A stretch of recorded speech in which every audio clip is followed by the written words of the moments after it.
قدم منا الكلام أن إمامنا الحسين صلوات الله عليه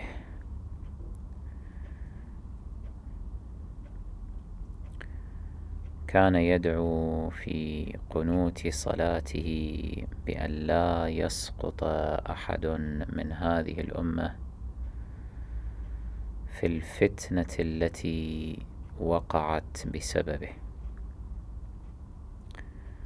هذه الفتنة التي هي من الفتن الإلهية، بمعنى أن الله تبارك وتعالى يختبر هذه الأمة أي يفتتنها بأوليائه وأعدائه على السواء، ليعلم الله عز وجل أي من هذه الأمة في هذه الفتن يتبع أولياءه، فحين ذاك ينجح ويصل إلى الجنان، ومن من هذه الأمة يتبع أعداءه ويناصرهم على أوليائه، فحين ذاك يسقط ويرد النيران.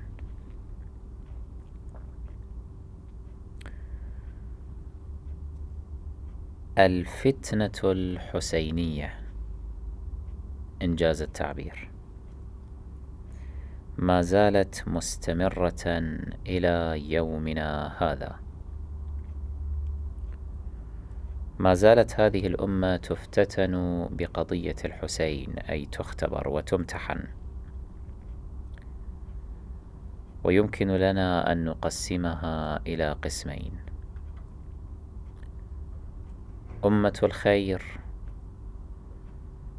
وأمة الشر،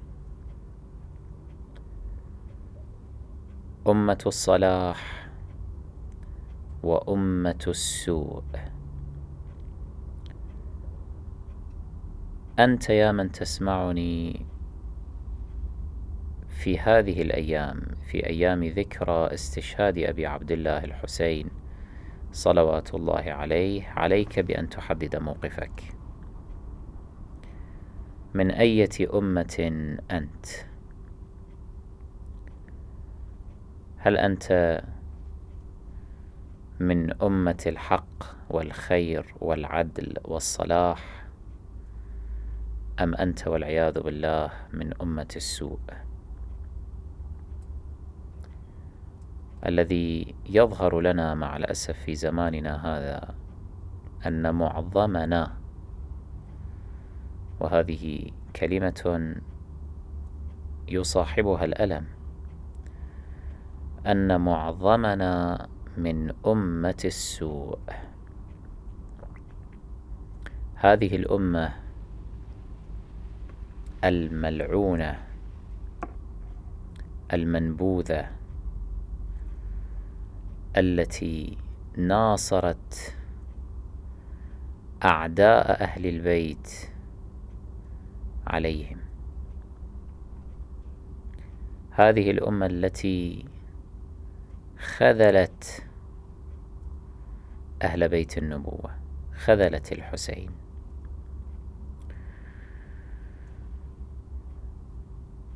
هذا هو الواقع مع الأسف، أن هذه الأمة هي الأمة التي يكثر عدد أفرادها اليوم. ما زالت هذه الأمة موجودة منذ يوم مقتل الحسين، بل من قبل ذلك، من يوم السقيفة. أمة السوء هذه موجودة إلى يومنا هذا.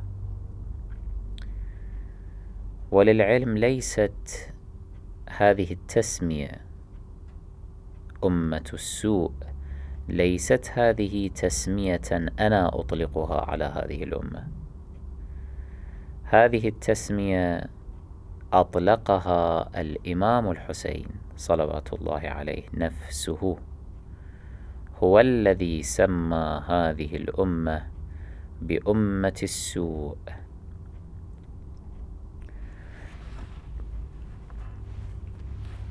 على ما رأيت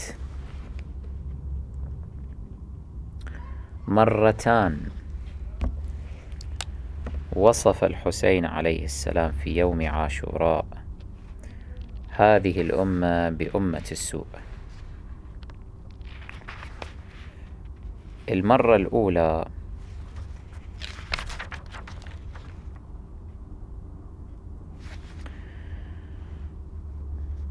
كما نجد في مناقب ابن شهر آشوب، يقول: لما نظر الحسين عليه السلام إلى 72 رجلا من أهل بيته صرعى، التفت إلى الخيمة ونادى: يا سكينة أو يا سكينة، يا فاطمة، يا زينب، يا أم كلثوم، عليكن مني السلام. فنادته سكينة: يا أبا، استسلمت للموت؟ فقال: كيف لا يستسلم من لا ناصر له ولا معين. خذ إلى الحسين، إلا من هؤلاء الثلة المخلصة الأصفياء البررة الأبطال من أصحابه المنتجبين، البقية خذلوه وصاروا شيعة لآل أبي سفيان. قال: كيف لا يستسلم من لا ناصر له ولا معين. يستسلم لمن؟ ليزيد؟ كلا، يستسلم للموت. سؤال السكينة للحسين عليه السلام: يا أبا، استسلمت للموت؟ يعني تنطلق إلى أن تموت، إلى أن تستشهد في سبيل الله؟ قال: نعم. وكيف لا يستسلم من لا ناصر له ولا معين؟ فقالت: يا أبا، ردنا إلى حرم جدنا. فقال: هيهات، لو ترك القضا لنام. فتصارخن النساء فسكتهن الحسين وحمل على القوم، أي بدأ بالقتال، حمل على القوم وهو يقول: كفر القوم وقدما رغبوا عن ثواب الله رب الثقلين. قصيدة مطولة للحسين عليه السلام قالها في يوم عاشوراء، وفيها قوله عليه الصلاة والسلام: خيرة الله من الخلق أبي، ثم أمي فأنا ابن الخيرتين، فضة قد خلصت من ذهب، فأنا الفضة وابن الذهبين، فاطم الزهراء أمي وأبي، وارث الرسل ومولى الثقلين، طحن الأبطال لما برزوا يوم بدر وبأحد وحنين، وله في يوم أحد وقعة شفت الغل بفض العسكرين، ثم بالأحزاب والفتح معا كان فيها حتف أهل الفيلقين، وأخو خيبر إذ بارزهم بحسام صارم ذي شفرتين، والذي أردى جيوشا أقبلوا يطلبون الوتر في يوم حنين، في سبيل الله ماذا صنعت أمة السوء معا بالعترتين. هنا شاهدي يخاطب هؤلاء الآلاف المؤلفة من جندي يزيد بن معاوية، وجندي عمر بن سعد، وجندي ابن زياد، أنه ماذا صنعتم بالعترتين، عترة محمد وعترة علي صلوات الله عليهما، في سبيل الله ماذا صنعت. كيف يصف هذه الأمة؟ ماذا صنعت أمة السوء معا بالعترتين، أي بالعترتين معا، عترة البر التقي المصطفى وعلي القرم يوم الجحفلين، إلى آخر هذه الأبيات الشريفة. إذن هذا موقف في يوم عاشوراء وصف فيه الحسين عليه السلام هذه الأمة بأمة السوء.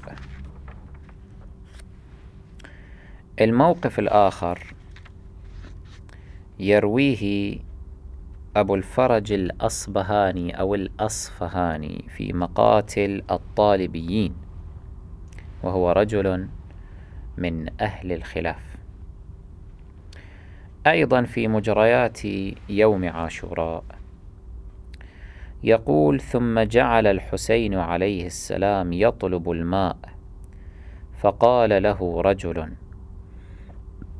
ألا ترى إلى الفرات يا حسين كأنه بطون الحيتان، والله لا تذوقه أو تموت عطشا.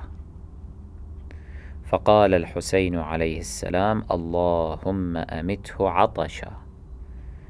قال: والله لقد كان هذا الرجل يقول: اسقوني ماء، فيؤتى بماء فيشرب حتى يخرج من فيه. الحسين عليه السلام لما دعا على هذا الرجل اللعين أنه اللهم أمته عطشا، بدأ يشعر بالعطش الشديد، فكلما جاءوا له بالماء كان يشرب ويشرب إلى أن يمتلئ بطنه، فلا يكون هنالك مجال للمزيد من الماء، فيشرب ويخرج الماء من فيه أي من فمه. والله لقد كان هذا الرجل يقول: اسقوني ماء، فيؤتى بماء فيشرب حتى يخرج من فيه، ثم يقول: اسقوني قتلني العطش، فلم يزل كذلك حتى مات. هكذا مات هذا الرجل اللعين بدعوة الإمام الحسين عليه السلام عليه يوم عاشوراء، وكان ذلك أمام القوم، يعني أمام مرآهم، ومع ذلك لم يرتدعوا، مع أنهم رأوا أن لهذا الرجل كرامة عند الله، حرمة عند الله، إذ استجيبت دعوته في هذا اليوم في هذه اللحظات، مع ذلك لم يتراجعوا. أية قلوب قاسية هذه. يقول: ثم رماه رجل من القوم يكنى أبا الحتوف الجعفي بسهم، فوقع السهم في جبهته، في جبهة الحسين الشريف، فنزعه من جبهته، فسالت الدماء على وجهه ولحيته، فقال عليه السلام: اللهم إنك ترى ما أنا فيه من عبادك هؤلاء العصاة، اللهم أحصهم عددا واقتلهم بددا، ولا تذر على وجه الأرض منهم أحدا، ولا تغفر لهم أبدا. ثم حمل عليهم كالليث المغضب، فجعل لا يلحق منهم أحدا إلا بعجه بسيفه فقتله، والسهام تأخذه من كل ناحية، وهو يتقيها بنحره وصدره، ويقول، هنا شاهدنا: يا أمة السوء، يا أمة السوء، بئس ما خلفتم محمدا في عترته صلى الله عليه وآله. أهكذا تخلفون النبي الأكرم الذي أوصاكم بهذه العترة، بأن تتبعوها، بأن تبروها، بأن تودوها؟ الله أمركم: قل لا أسألكم عليه أجرا إلا المودة في القربى. هذا هو هكذا كافأتم النبي الأكرم، هكذا خلفتموه. شو هاي كلمة الحسين يوم عاشوراء: يا أمة السوء، بئس ما خلفتم محمدا في عترته، أما إنكم لن تقتلوا بعدي عبدا من عباد الله فتهابوا قتله. خلاص سيفتح طريق القتل والظلم وسفك الدماء من بعدي. لماذا؟ بل يهون عليكم عند قتلكم إياي، لا يكون لأحد بعد حرمة أو كرامة بحيث أن الظالمين يخشون قتله لأنهم أقدموا على قتل أعظم مؤمن، قتلوا ابن بنت رسول الله، صبط رسول الله، ريحانته، مهجة فؤاده، قتلوه. فإذا قتلوا الحسين هان عليهم سائر الناس أن يقتلوه. كل عائلة ثكلى اليوم، كل أسرة فقدت عزيزا قتلا من قبل الظالمين، ليعلم هؤلاء من أي مذهب كانوا أن من فتح طريق قتل أعزائهم كان أولئك الذين قتلوا الحسين عليه السلام. يا أمة السوء، بئس ما خلفتم محمدا في عترته، أما إنكم لن تقتلوا بعدي عبدا من عباد الله فتهابوا قتله، بل يهون عليكم عند قتلكم إياي.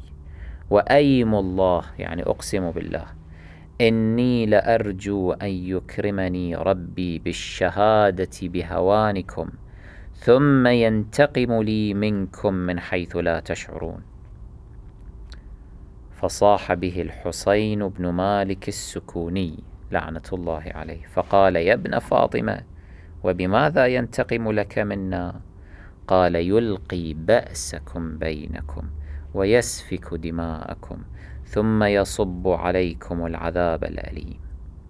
ثم لم يزل يقاتل حتى أصابته جراحات عظيمة.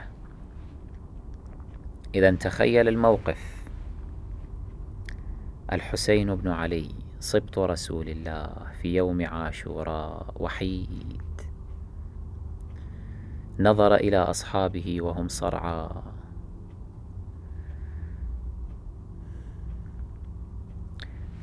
فواجه نساءه وقال: عليكن مني السلام، وانطلق إلى الموت وهو يقول: يا أمة السوء،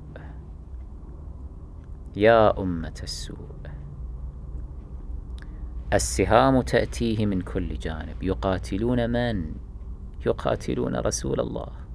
حسين مني وأنا من حسين، يعني هذا جزء من رسول الله، بضعة من رسول الله، لحمة من رسول الله، يقاتلونه. فهكذا يخاطبهم قائلا: يا أمة السوء. هذه إذن أمة السوء، هذه ليست أمة خير. الأمة التي تحارب الحسين أمة سوء. الأمة التي خذلت الحسين وتخذل الحسين إلى اليوم هي أمة سوء. الأمة التي لا تستحي أن ترضى بما صنع بالحسين هي أمة سوء. الأمة التي لا تستحي من أن تترحم على قتلة الحسين وأعداء الحسين هذه أمة سوء. أنت من أية أمة؟ هؤلاء الناس الذين يزعمون أنهم مسلمون وما زالوا إلى اليوم لا يبرؤون من قتلة الحسين وأهل البيت، بل يترحمون عليهم، بل يمجدونه. هذه الأمة التي لا تستحي من أن تترحم وتترضى على ظلمة أهل البيت، من ارتحل أهل البيت عن هذه الدنيا وهم ساخطون عليهم غاضبون عليهم، كأبي بكر مثلا، الذي ينص البخاري في صحيحه على أن الزهراء سيدة نساء العالمين صلوات الله عليها ارتحلت من هذه الدنيا وهي غاضبة واجدة على أبي بكر. لماذا تترحم على هذا المغضوب عليه من الزهراء؟ لماذا تثني على هذا الرجل؟ هذه أمة السوء التي هكذا تخلف محمدا في عترته، هذه أمة سوء.